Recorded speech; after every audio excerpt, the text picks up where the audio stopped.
Sabay-sabay po nating basahin. Tayo pong lahat ay tumayo. And let's read these verses.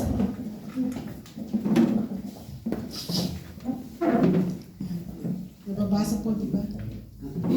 Okay. Sabay-sabay po natin basahin. 1, 2, 3, go.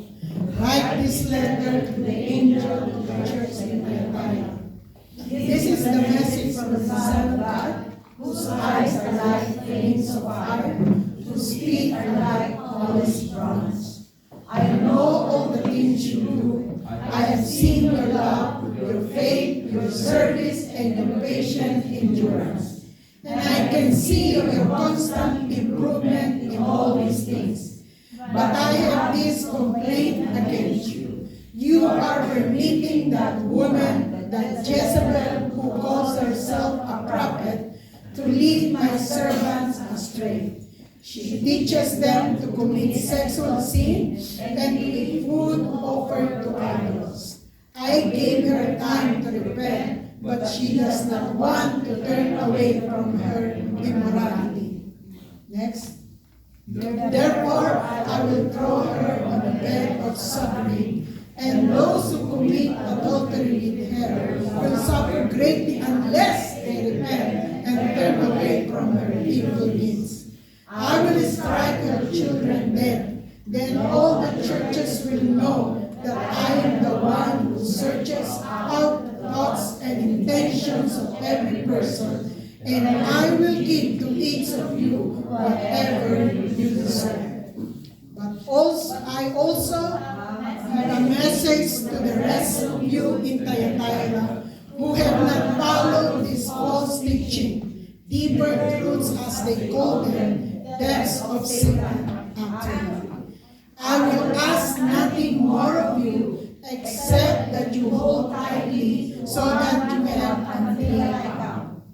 To all who are victorious, who obey to me to the very end, to them I will give authority over all the nations. They will rule the nations with an iron rod and smash them like clay pots. They will have the same authority I received from my Father, and I will also give them the morning star. Anyone who hears to hear must listen to the Spirit and understand what He is saying to the churches. Pagpalain po ang salita ng Panginoon. Magkakaupo na tayo. Very clear po. Message to Thyatira, hindi po siya madaling message. Ang letter to Thyatira among the 7 churches, ito po ang pinakamahaba. At ang pinakamaiksi ay ang letter to Smyrna among the 7 churches. Okay, tignan po natin ang city ng Thyatira. Next slide please. Okay. Thyatira was a small working class city. So isang trade city po ang Thyatira. Yan po yung kanyang picture nung time ni John, yung nasa taas, at yung nasa baba naman po ay yan yung current picture ng Thyatira. Known for trade guilds tulad ng textile, purple dye, metalwork, at leather. So si Lydia po, from the book of Acts, kung kilala po natin si Lydia, is from the city of Thyatira.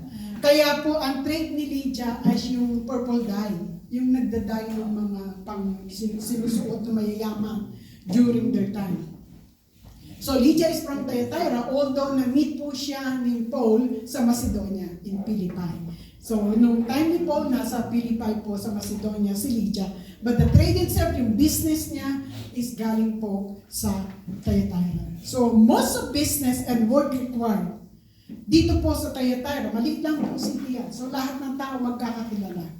Ang problema, kapag nasa business ka o nagtatrabaho ka, sa kanila po, because pagan yung kanilang city, kailangan mong makisali para manatili sa business. Alam po natin yan, may mga union ng business, may mga samahan ang mga business. So para ang business mo ay makapagpatuloy, kailangan mo sumali sa samahan. Ang problema, most of business and work required na sumali sa guild. Ito po yung union, no? At ang problema, ang mga guild meetings ay may kasamang idol worship at sexual immorality. So yun po ang problema.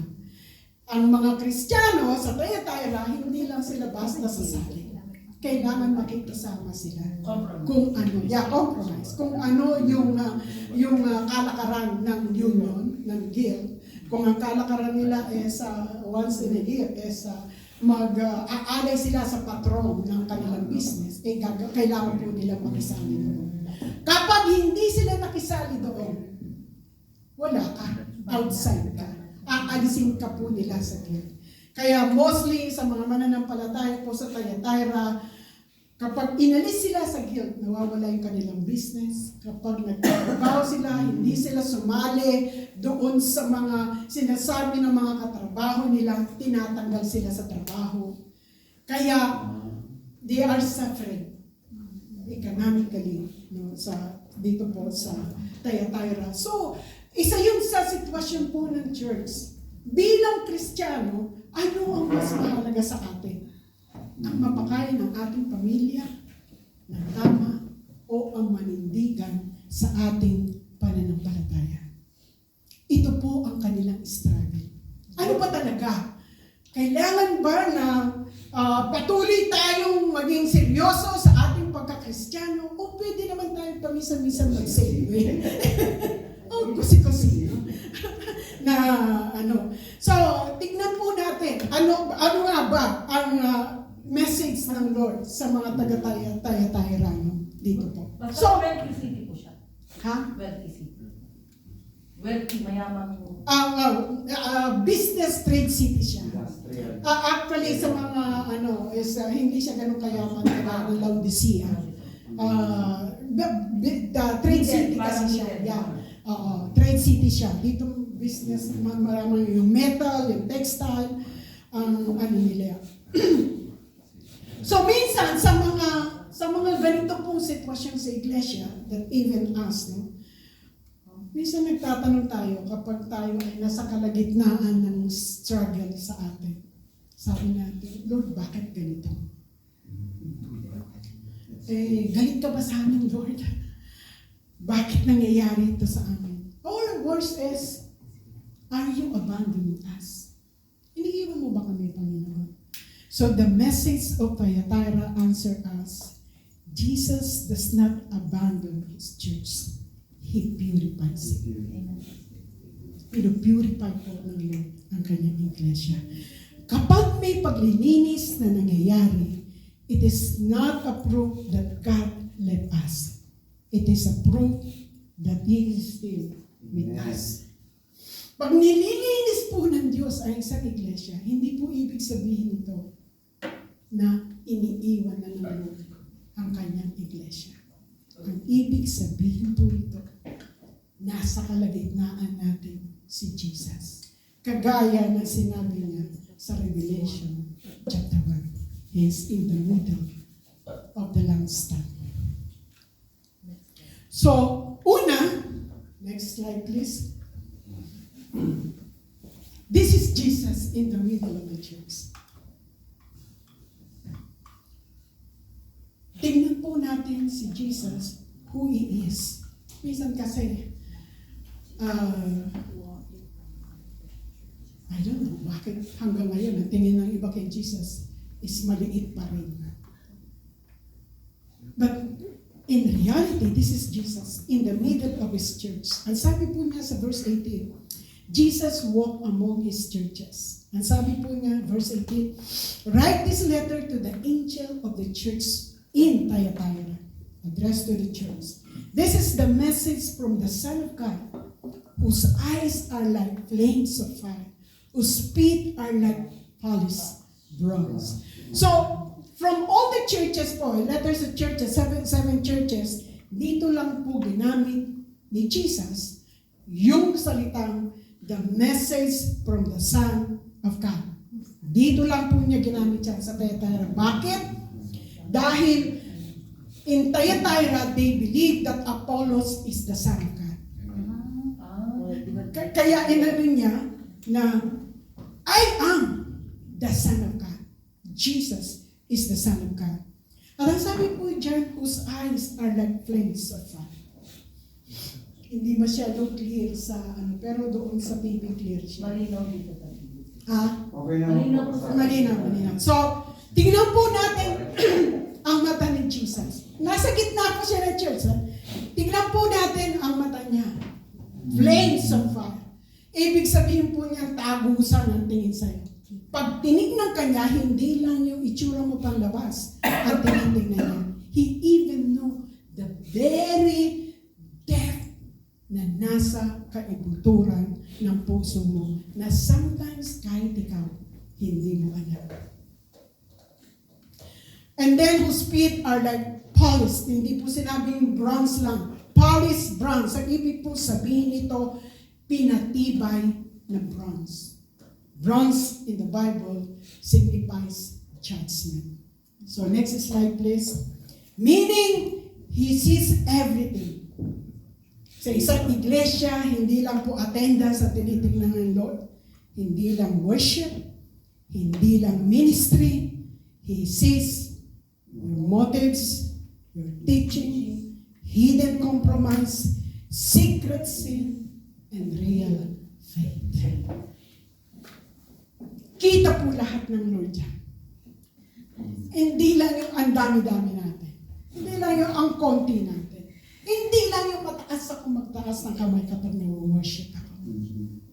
Higit sa lahat, He see your motive, your teachings, your hidden compromise, your secret sins, and real faith. The bronze faith revealed Christ not only as Savior, but as the Holy Judge who will trample corruption to protect His church. Ito po ang nawawala sa church ngayon. Na tinitignan Jesus as the Holy Judge. Laging sinasabi, Jesus is love. Intindihan ka ng Panginoon. Pero, ang tunay pong pag-ibig doesn't tolerate. Ang tamang pag-ibig po, mahal tayo ng Diyos, yes. But tandaan din po natin that God is a holy God. Nakasama sa pagmamahal niya ang kanyang holiness.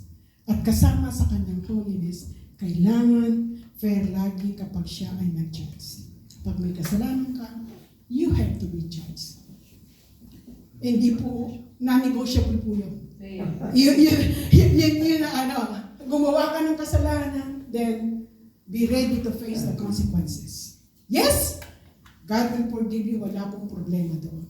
But then, be ready sa consequences na pwedeng mangyari sa iyo kapag nakagawa ka ng kasalanan. That is the justice of God. Ang Diyos yun. Pag minsan hindi natin maunawaan, natural lang yun. He is God. At tayo po'y tao lang. No? Hindi natin pwedeng unawain lahat kung sino ang Diyos. Next, a good church with a dangerous problem. So, tingnan po natin, paano nalaman ni Jesus na ito yung kanilang problema because He's in the middle of the church. At kapag tinignan niya ang bawat isa sa church, tagusan. Walang pwedeng itago. Akala po kasi ng iba, gaya ng pinag-aralan natin sa Book of Ezekiel, sa paggawa ng kasalanan, kapag sinarado mo yung pintuan, akala mo hindi ka nakita ng Diyos.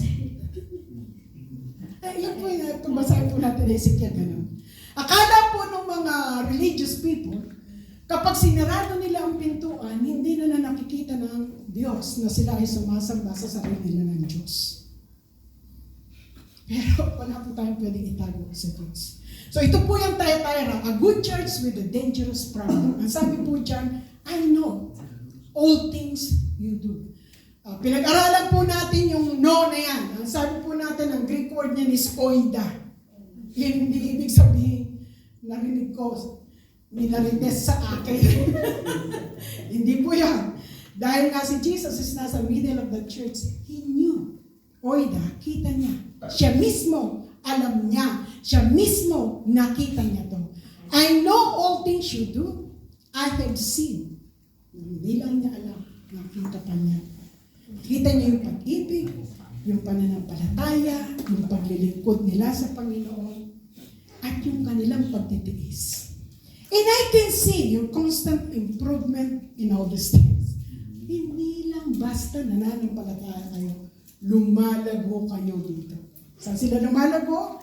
Sa kanilang pag-ibig sa Diyos, sa kanilang pananampalataya sa Diyos, sa paglilingkod nila sa Diyos, at sa kanilang pagtitiis. Kasi nga, pag nawalan ka ng trabaho, ay magugutan, nagtitiis talaga sila. Ang sabi ng Lord, nag-i-improve pa nga kayo dito.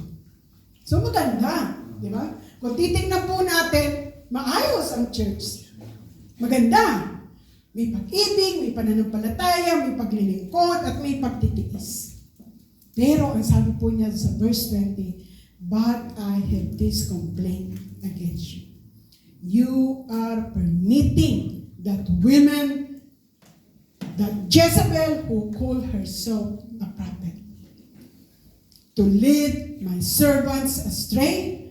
She teaches them to commit sexual sin and to eat food offered to idols. Parang ganito po yan eh.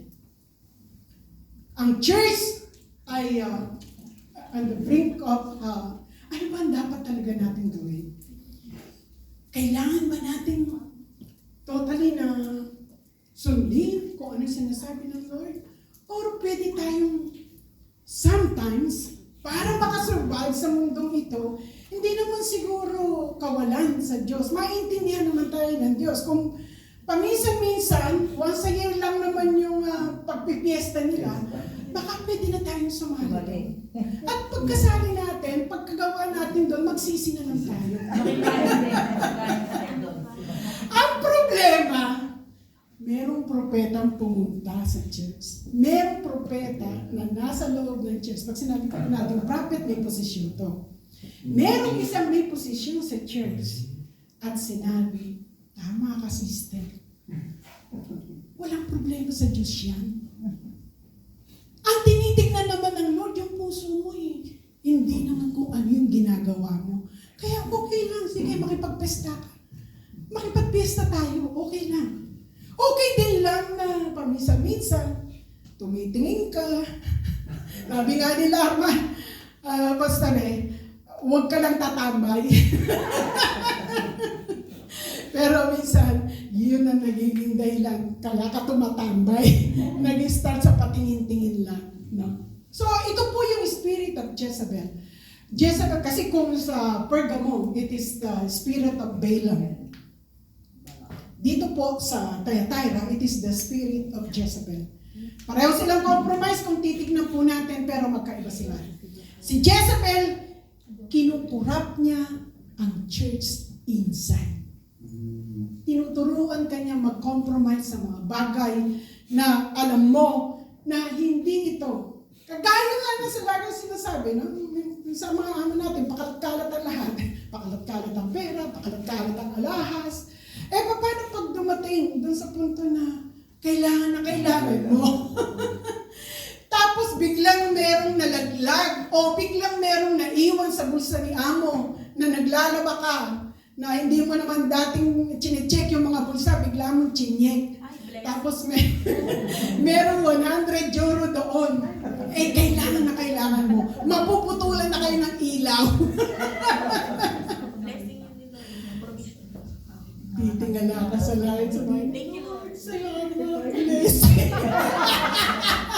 Pwede mo ako kamin. Diba? Blessing nga ba? O it is a test.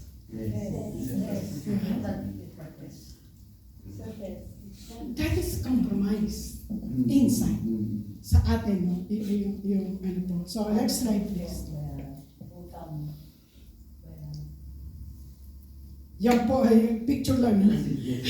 Oh, pag ganyan kaganda, ang magdidisip sa'yo. Di ba? Parang maniniwala ka na ba, Pastor? So, ang sabi po dito, they allowed a teaching that looked spiritual but led to compromise. Meron pong mga turo na they look spiritual, pero kung titignan mo ang dulo nito, they are teaching you to compromise. Not every teaching that sounds kind is true. Not every spiritual voice is from God. Tandaan po natin, titignan po natin yung dulo na kahihinatnan po nito. Hindi ka lamang basta, Amen! Amen na Amen. Kailangan tinitingnan po natin, ano ba ang magiging epekto nito sa buhay ko. Next slide. So, tingnan po natin, yung po ang deception po ni Jezebel. Corrupting the church inside. So, God's heart, mercy before judgment. Tingnan po natin sabi niya sa 21 to 25. I gave her time to repent. Hindi po basta-basta mag-judge sa Lord. There is always a time to repent. But she does not want to turn away from her immorality. Ilang beses, ilang taon na nangungusap ang Lord, you have to repent. Pero ayaw. But she doesn't want to turn away from her immorality. Ibig po sabihin nito, siya mismo ayaw niya. Hindi po yung iba kasi yung hindi ko alam.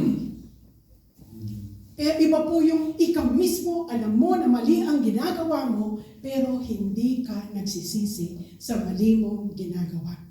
Kung titignan po natin the real cause of that, you are rebelling against God. Halimbawa, sa anak po natin, may sinabi tayong kapag ginawa mo to, mali ito. Tapos, ginawa pa rin ng anak mo. Alam niya na mali, ginawa pa rin ng anak mo. Anong tingin natin sa anak natin? Suwain. Rebellious. Kapag hindi sila sumunod sa alam natin, na pinapagawa natin, na tama at hindi nila ito sunod, ang tingin natin is rebellion. Same with God. Kapag alam po natin yung tama at hindi po natin ito ginagawa sa ating buhay, whether you like it or not, you are rebelling against God. So, sabi po ng Lord dito, I gave you time to repent, but she doesn't want to turn away. It is a willing sin. Ito po, gusto talaga niya na matili sa kasalanan. Sabi niya sa 22, therefore I will throw her on a bed of suffering. And those who commit adultery with her will suffer greatly unless they return and they turn away from their evil deeds. So, tingnan po natin. Hindi lang yung propeta ang magsasakit. Yung lahat na sumang-ayon sa kanya, kasama din. And those who commit adultery with her will suffer greatly unless they repent and turn away from her evil. I will strike your children. Ang children po dito, hindi yung biological children. It is the one who are listening no, sa kanya, sa loob ng church. Then all the churches will know that I am the one who searches out the thoughts and intentions of every person. At ito po ang nakakatakot. And I will give to each of you whatever you deserve. At the end, sa Bema judgment of Christ, we will be judged according to whatever we deserve. Pagharap po natin sa Panginoon bilang mga anak niya, bilang mananampalataya, hindi po tatanungin ng Lord, ilan kayo sa church? Hindi rin po niya tatanungin. Anong pangalan? Hindi niya tatanungin, faithful ka ba sa tithing mo?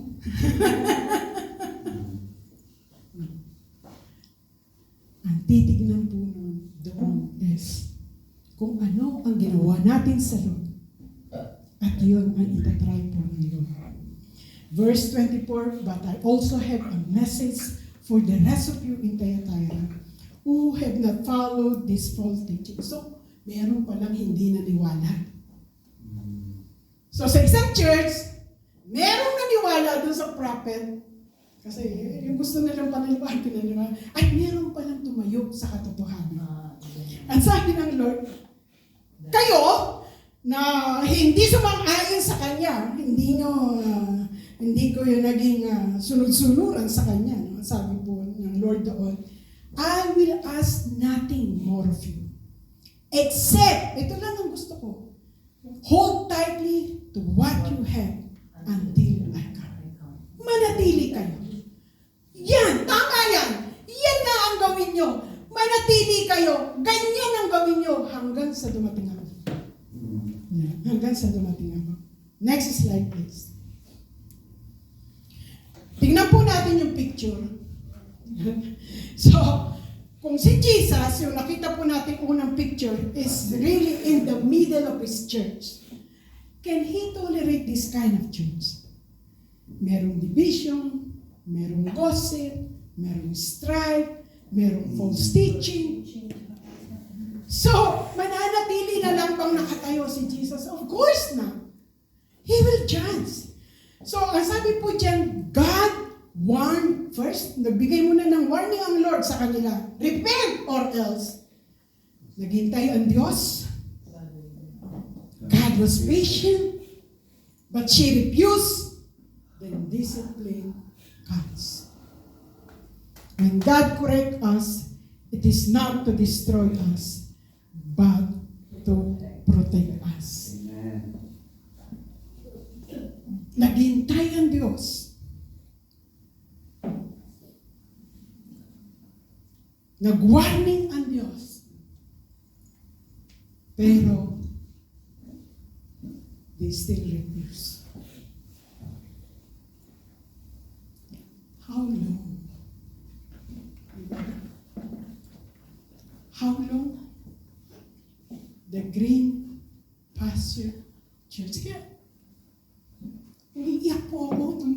Sabi ko, Lord, you're so gracious sa amin. Kaanong taon mo kami tiniis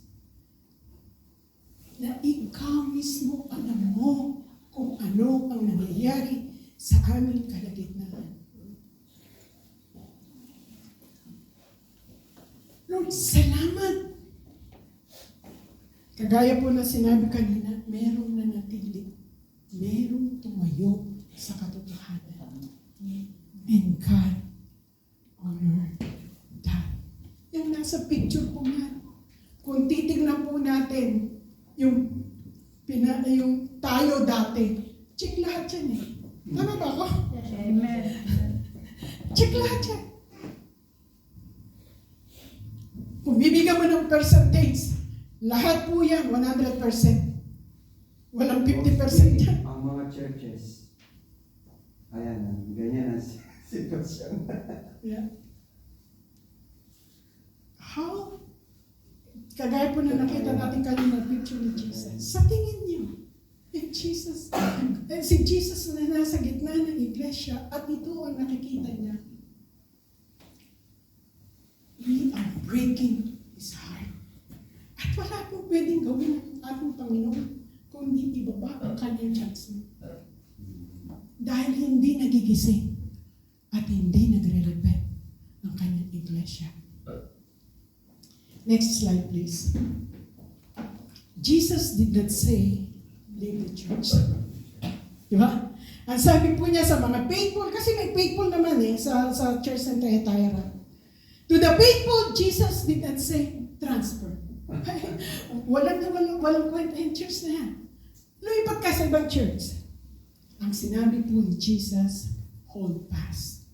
Manatili ka at manatili ka na hawak na katayo sa katotohanan.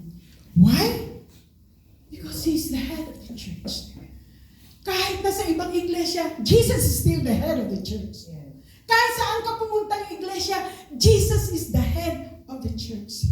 Hindi niya iniiwan ang kanyang katawan kapag may sakit. Ginagamot niya ito. Kaya transferring is not the solution.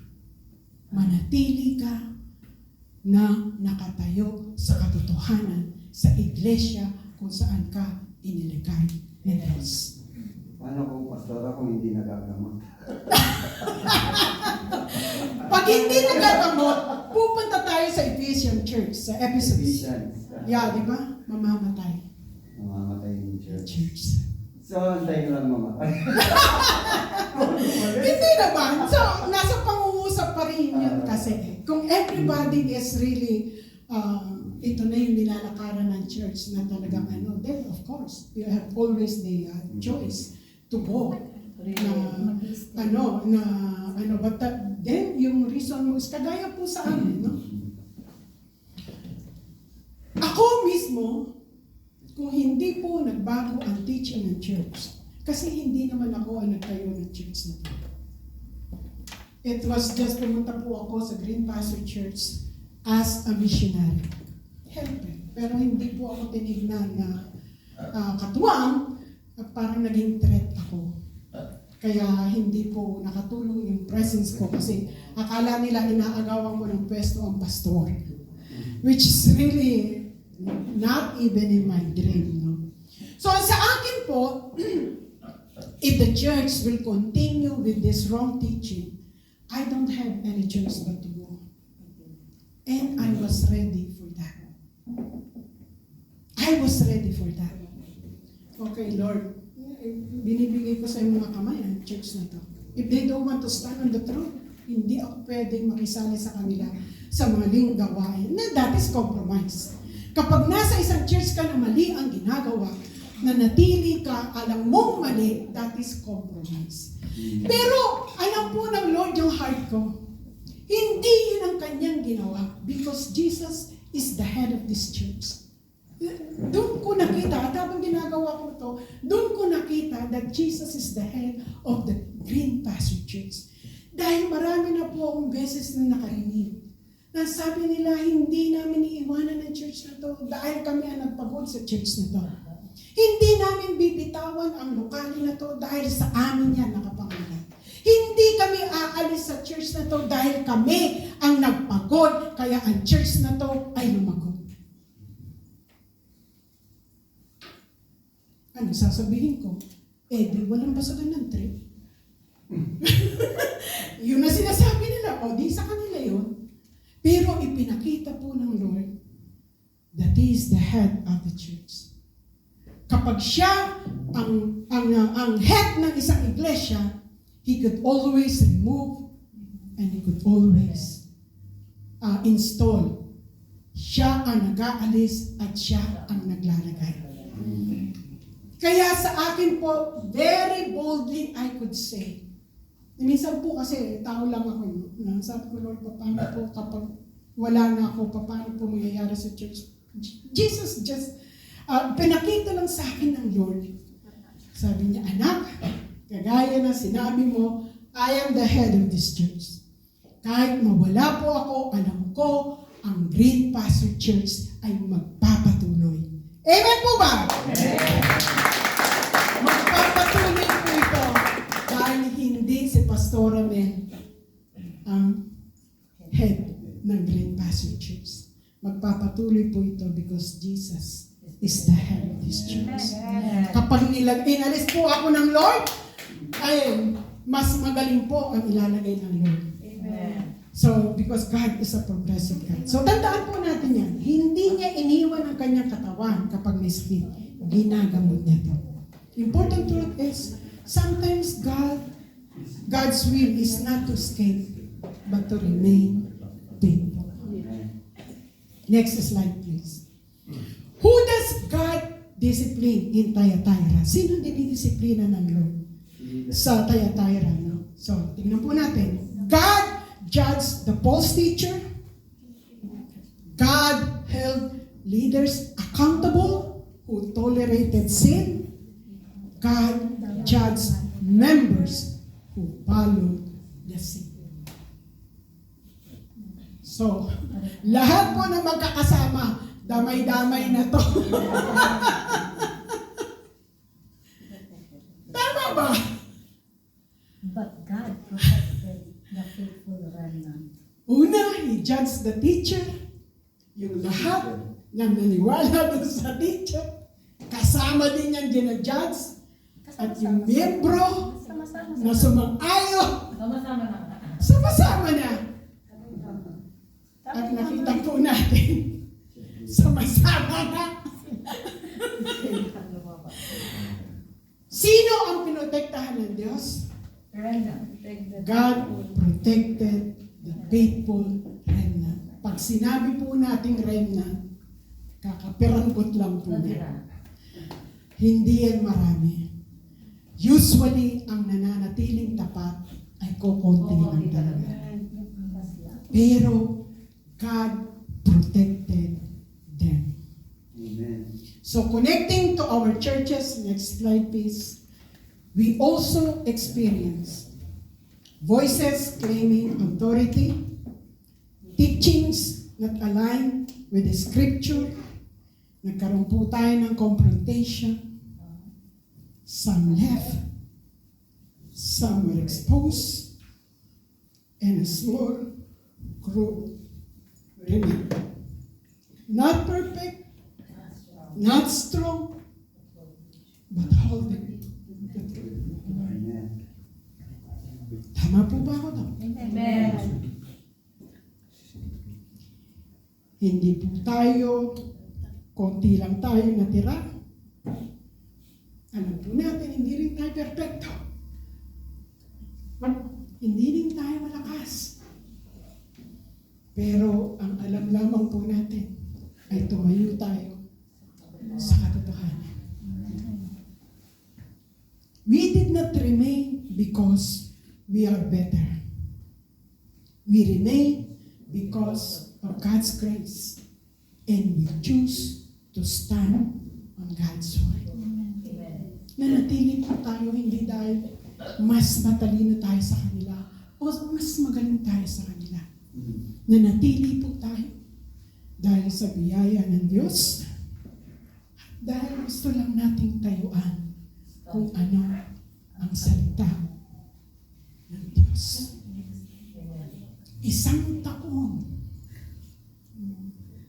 Isang taon po tayo umiyak.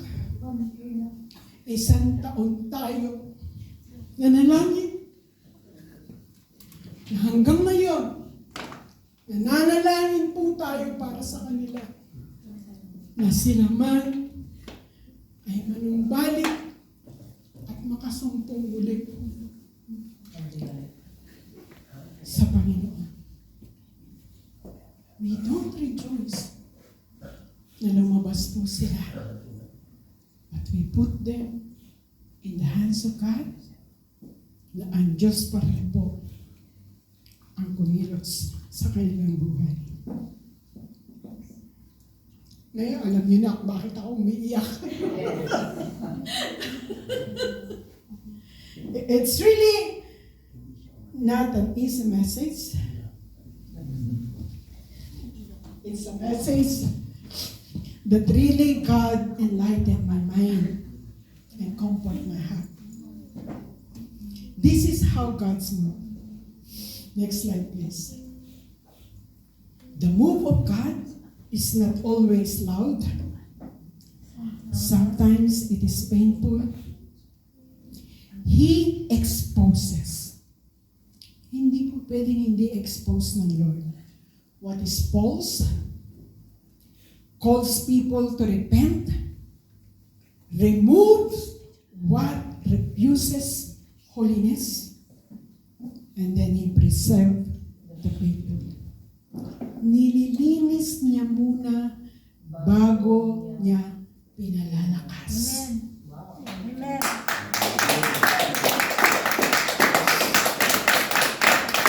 Hindi po pwedeng palakasin ng Diyos ang marumi. Kasi mas lalo itong nagiging chaotic. Bago niya ito palakasin, nililinis muna niya to. Tama ba ako doon, Pastor? Amen. Nililinis muna niya bago niya pinalalakas. Important truth is, if God is purifying us, He is preparing us. Amen, Green Pastor Church! God is preparing us for greater season. So, kailangan muna po nating luminis bago tuluyang makakilos ang Diyos sa ating kalagitnaan. So, tignan po natin the promise to the faithful, verses 26 to 28. To all who are victorious, who obey me to the very end, To them I will give authority over all the nation. They will rule the nation with an iron rod and smash them like clay pots. They will have the same authority I received from my Father, and I will also give them the morning star. The morning star is Jesus himself. Anyone who hears to hear must listen to the Spirit and understand what he's saying to the churches. So, next slide please. This is our reward. Now, Jesus promised authority, the morning star himself. They had no power in society, but Jesus said, you will reign with me. So, isa po sa sinabi ng Lord that to those, yung mga nanatiling tapat sa Lord, that hold fast, no, nanatiling sa iglesia ng Lord na tumatayo sa katotohanan. Ang reward po nila is they will reign with Christ. Bakit they will reign with Christ now? Dahil they will never be compromised. Kahit kailan hindi sila pwedeng mag-compromise. Kung ano yung tama, kung ano yung totoo, yun ang kanilang tatayuan. So those who refuse false power now will receive true authority later. Gaano po kaganda? Because we stand on what is truth, we will be reigning with Christ. At mangyayari po yan sa 1,000 years na pagbaba ni Kristo na kasama po natin siya. We will be reigning with Christ. Kaya doon po mapabasa yung reward, no? Na ibibigay po sa atin ng Panginoon. Okay, application. Una, ano po ang dapat natin gawin? Let us examine our heart. Lagi po natin examine, saliksikin ang ating puso. Lord, is there compromise in me? Panginoon, meron ka bang nakita sa buhay ko that I compromise? Ikaw at ang Diyos ang nakakaalam lang po. Hindi ko alam yun. So, examine your heart. Number 2, love truth deeply. Not only peace, not only unity, but truth. Kasi minsan po, dahil ayaw natin magkakahiwalay tayo, pwede niyan. Oh, ang importante, magkakasama tayo. Diba? Delikado po yun. Baka magkasama ka sa hanggang doon sa impero, magkakasama-sama kayo. Di ba? So, we need to stand on the truth. Ang lagi ko sinasabi, kapag mali, mali. Pag tama, tama. Hindi yung may tama ka. Pag tama, tama. Hindi yung tama ka, pero may tama ka. Magkaiba yun. So, pag mali is mali. Pag tama is tama. At alam po yan ng mga anak ko. At alam din yan ng asawa ko. Sabi ko nga. Minsan kasi, yung ganito, yung pastoral na tinanong ko, ba't may hikaw yung anak mo? Kasi yung mga wini-win niya na soul, is may mga hikaw. So, para maging in, naghihikaw naman siya. Kasama. Hindi naman siya mapupunta sa impyerno dahil may hikaw siya, di ba? Sabi ko, well, kung yan ang interpretation mo, mana ka. Pero sa akin, pag pinag-aralan natin ang Bible, ang may hikaw sa Bible ay mga slave. At ang may mga tattoo po sa Bible ay mga slave. Tinatatakan sila ng kanilang master para alam nila that this slave belong to this master. Yun po yung talaga ano ng tattoo. Ngayon kasi passion na lang. Art, oo. Pangalan naman ni Jesus yung tinatoo ko eh. Well, kung may Ferrari ka, lalagyan ko ba ng smiley? Right. Brother Roldan. Kapag may Ferrari ka dinadrive, yun ba, pagbubuhitan mo ng malaking smiley sa gilid? Di ba? So, nasa inyo pong interpretation niya. Pero sa akin, I will always stick kung ano yung sinasabi ng Word of God. So, love truth deeply. Not only peace, not only unity, but truth. Stay humble. We stand by grace. Minsan po kasi nami-misinterpret tayo na mataas kapag we insist kung ano yung tama. Yun minsan ang misinterpretation. We just want to stand on the throne. Hindi po ibig sabihin nun na mataas ka, na walang pwedeng bumalik sa'yo. No, hindi po. Pag tama ka, tama ka. Pag mali ako, mali ako. Hindi ko i-justify yun. Na ano. And then number 4, reject bitterness. Healing is God's will. Huwag po tayong maging bitter. No, kailangan i-process po natin yung healing. Lahat tayo magkaroon ng healing. Kaya magkita man tayo, wala na po yun. Pinagdaanan na natin yun. Kailangan lahat tayo is nahihil ng ating bitterness. And then, hold fast to Christ. Not to personality, not to system, to Jesus. Jesus. Kailangan po manatili po tayong nakafocus kay Jesus. Last, next. Final illustration is gold in fire. Gold becomes pure through crushing, fire, removing impurities, repeated heating, fallacy. So kapag nakuha na po yung talagang pinaka-gold, less quantity, more value. Kasi ang gold po pala, galing siya sa bato. Hindi po siya nakaseparate. Nasa loob siya ng bato. Kaya pala ito kinukwari. So, paano makuha po yung gold sa isang bato? Although yung isang simpleng pagkuha din po ng gold is yung sa may sa ilog, sinasala nila na ano. Pero hindi pa rin pure gold yun. Meron pa rin siyang impurities na nasa loob. Kaya kailangan sunugin mo para lumabas yung pure gold. So doon po sa bato, ang kailangan pala na, dahil nasa loob ng bato yung gold, you have to crush yan. Didipakin mo muna siya. Hindi mo isasalang sa apoy yung buong malaking bato. Kasi hindi po kailangan yung gold mainitan para humiwalay doon sa mga impurities niya. At isa po pala sa mga particles ng gold, hindi po siya kayang sunugin ng apoy. I mean, hindi siya kayang tubukin ng apoy. It can never be destroyed by fire. Mapipurify lang siya, magliliquify lang siya. Pero hindi po siya nakakain ng apoy. Yung pala yung component ng gold. Kaya yung apoy ang nagpipurify sa kanya. Ito yung naglilinis sa kanya. Ito yung nagiging dahilan para makita mo yung tunay, yung 99.99 na gold.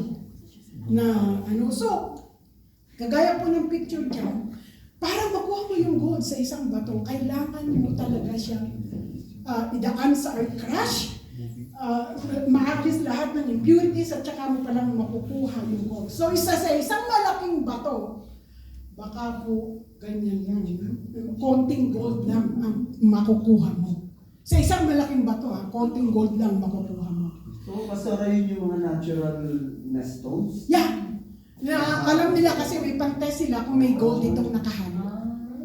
Na ano, kaya kinukuha rin nila, tinitibak nila yung mga stone. At pag dudurugin nila to ng maliliit na pieces, para dun sa maliliit na pieces na yun, kung merong gold na nasa gitna, sa kanilang pagdurog, pag yung impurities ay 1,000 degrees centigrade, gaano po ka inch just to remove the particles at lumabas yung gold doon.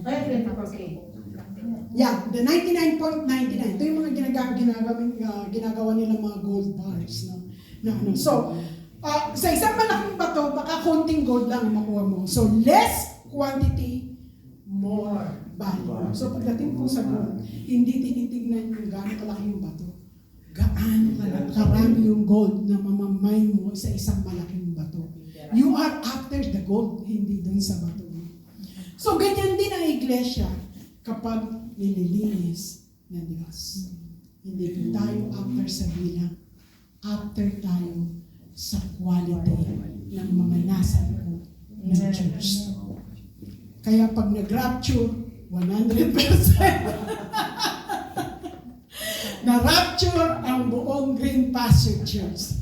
Hindi yung nag-rapture.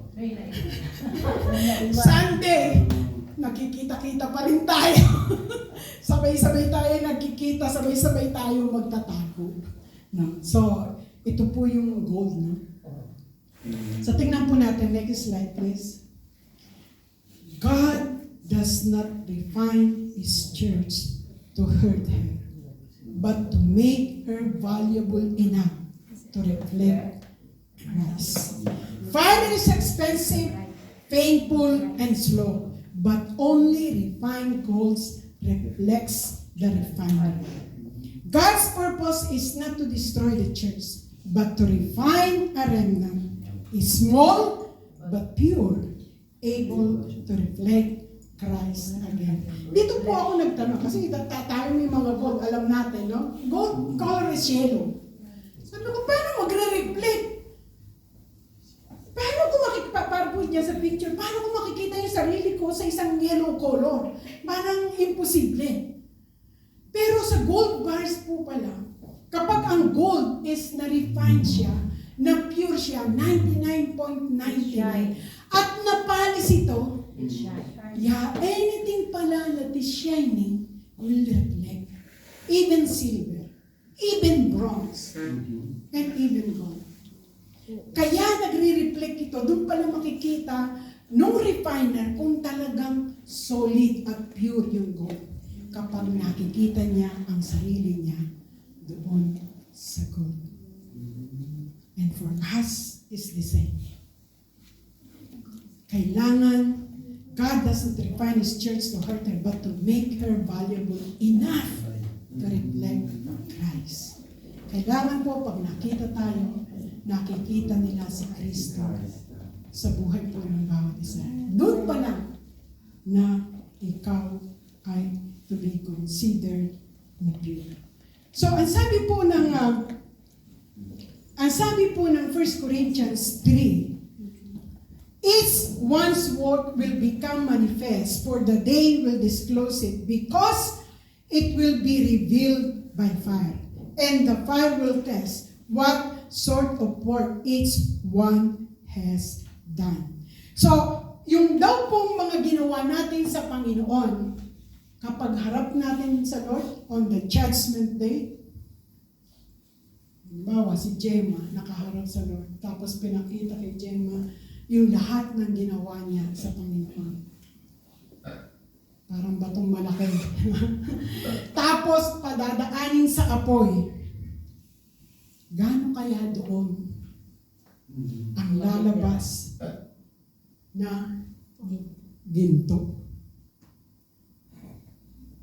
Marami kang ginawa. How many years? Kagaya namin ni Pastor. More than 4 decades. Di ba, Pastor? All of our life, yung ating younger years, yung important years of our life was really consumed in the ministry. So kung pag sa 40 years po namin na yun, sa harap kami sa Lord, at yung lahat ng ginawa namin ay tutupukin ng apoy. Ilan kaya doon na magiging gold? Ito po yung lagay. Baka hindi na puno yan. Sabihin mo, Pastor, mapupuno kaya ito. Kung ngayon na, Pastora, baka wala mo. Kaya kailangan, Pero siguro meron pang time. kaya kailangan mag-double time ka, Pastor. Para at least, mapuno itong ganito kaliit. Karampot. Yeah, kakarampot. Dahil, hindi lang po tayo basta gumagawa. Tinitignan ng Lord, the most important thing is, ano ang motibo mo sa iyong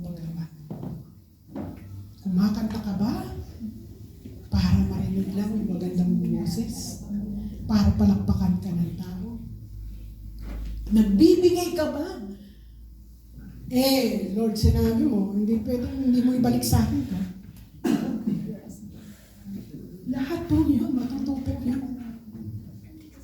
So, ilan sa ginagawa talaga natin will remain. At makita po, tandaan po natin, we are investing our life for our future. Hindi po natin ito pinag-uusapan. Yung years of life mo dito sa lupa. At most, 80, 90. Kami ni Pastor, malapit na. Nasa 60s na po kami. 80, 90, 100. At most, 100. Dahil vegetarian ka. But then, may katapusan pa rin. Ang pinagpapalit mo ay yung eternity. Na kung ano ang na-invest mo sa Lord, yun ang dadalhin mo for eternity. Kaya mag-isip po tayo muli. Saan po natin i-invest ang ating buhay? Dito sa pansamantala? For eternity.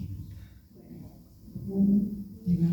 Dahil tapat po ang Lord, sinabi niya, walang nasasayang na serbisyo. All will be rewarded. So, for my conclusion, the story of Thyatira is our story. Jesus still walks among his churches. Jesus still corrects. Jesus still disciplines. Jesus still preserves a remnant. And he still says, hold tightly to what you have until I come. Wala po nagbabago. Palakpakan po natin ang Lord.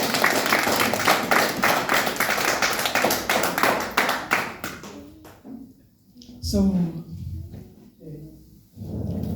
meron po tayong group discussion. Meron po tayong magwakas. Let's mag-groupings po tayo. Lalaki sa lalaki, babae sa babae. Ito po yung mga katanungan na sasagutin. Seeing God's hand in the process. Sa mga nangyari sa church natin, conflict, exposure, separation, purification, saan mo personal na nakita ang kilos ng Diyos? How did you see Him correcting, protecting, or guarding the church tulad ng ginawa niya sa Thyatira? Fruit of God's purifying work? After what we went through as a church, anong pagbabago ang napansin mo sa atmosphere, leadership, relationship, or spiritual hunger that might show that God is cleansing and strengthening us, not abandoning us. So tayo po ay mag-groups. Doon po yung lalaki at dito po yung babae. 15 minutes.